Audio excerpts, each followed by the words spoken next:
Jean-Marc, 44 ans, possède une cave à vin de plus d'une centaine de bouteilles, une vraie cave de passionné. C'est en fait un petit trésor où je stocke mes bouteilles de vin.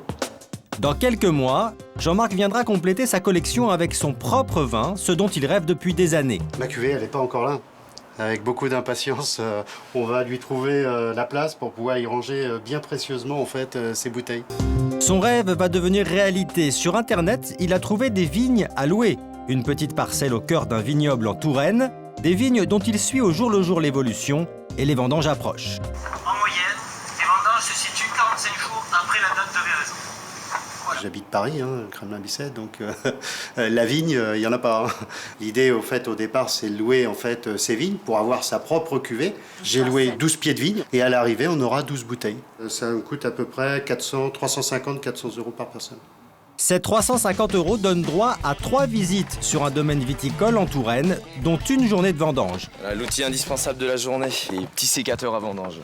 Vincent Roussely, le propriétaire du domaine, reçoit aujourd'hui des vendangeurs bien particuliers. Ils viennent de la ville et la plupart d'entre eux n'ont jamais touché de sécateur. Ce sont leurs premières vendanges. Bonjour. Voilà, les lunettes de soleil sont de sortie, c'est bien. Ça vendanger avec les lunettes de soleil, c'est pas mal. Bonjour Jean-Marc. Ça va? Ouais, très bien. Parmi eux, nous retrouvons Jean-Marc. C'est aujourd'hui le grand jour. Il va vivre une journée dans la peau d'un vigneron. L'idée, c'est pas de venir pour couper quelques grappes. On vient vraiment pour découvrir le métier de vigneron et donc pour essayer d'avoir vraiment ce que représente en fait une hotte sur le dos, couper du raisin, ensuite les travaux de la cave, voilà, pendant toute une journée.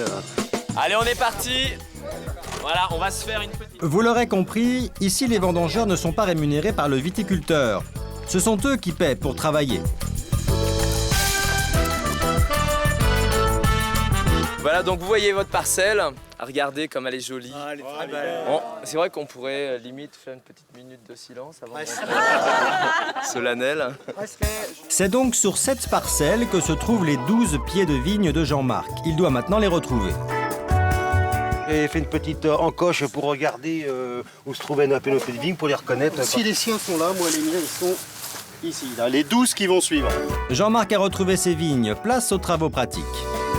Par rapport à l'utilisation de l'épinette, qui se passe la plupart du temps quand vous allez fonctionner en duo, donc une personne de chaque côté pour ne pas oublier des raisins, c'est souvent les petits doigts du partenaire qu'on vient couper. Donc voilà, ça vous fait rigoler, mais faites bien attention. Le rêve de Jean-Marc se réalise.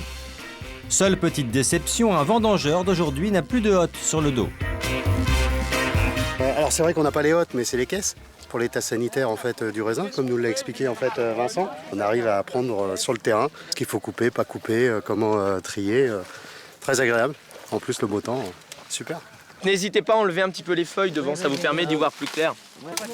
Bon, au départ, il faut cadrer un petit peu, mais là, ça y est, ils ont le rythme. Ils sont très méticuleux, à bien trier les quelques baies de raisin qui pourraient être altérées. Donc non, ça se passe très bien. Malgré l'ampleur de la tâche, Jean-Marc s'accorde une petite pause. On anticipe un petit peu sur la cuvée. Ah, il est bien, hein. Oh, il y a encore un petit peu de travail. Hein. Gérard, t'en as oublié là-haut. En effet, pas question d'en oublier, car chaque vigneron loue 12 pieds de vigne, juste assez pour faire 12 bouteilles de vin. Ah voilà, on arrive au 12e. On va pouvoir la terminer. Et voilà la cuvée Anthologie du Clos. Donc voilà votre cuvée, mais sur le millésime 2006. Pour reprendre des forces, les citadins ont droit à un repas et bien sûr au vin du domaine. J'espère qu'on arrivera à faire aussi bien avec la cuvée 2008, aussi bien élaborée, peut-être encore mieux, pourquoi pas, il faut toujours relever les défis. Pour Vincent, notre vigneron, cette journée c'est l'occasion de défendre le travail des petits producteurs indépendants. 80% des ventes de vin se font en supermarché.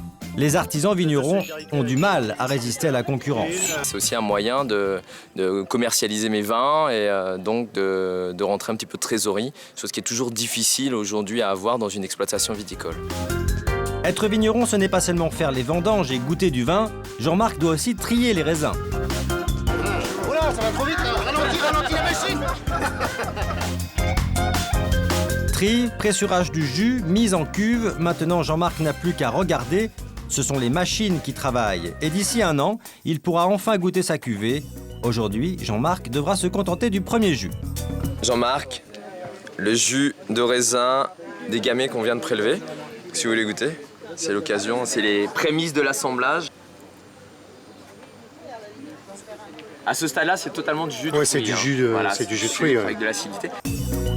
Ultime privilège, Jean-Marc pourra mettre son nom sur l'étiquette de ses bouteilles. Alors là, c'est Château Chouchou. Donc c'est une personnalisation après, hein. On respecte la personnalisation de chacun. J'ai pas encore choisi le nom de la cuvée, ça se réfléchit. Ça donne des idées. Château Chouchou, c'est sympa. 17h, fin de journée, Jean-Marc repart les bras chargés de souvenirs. Rendez-vous est pris dans 6 mois pour tester le goût de la cuvée Jean-Marc.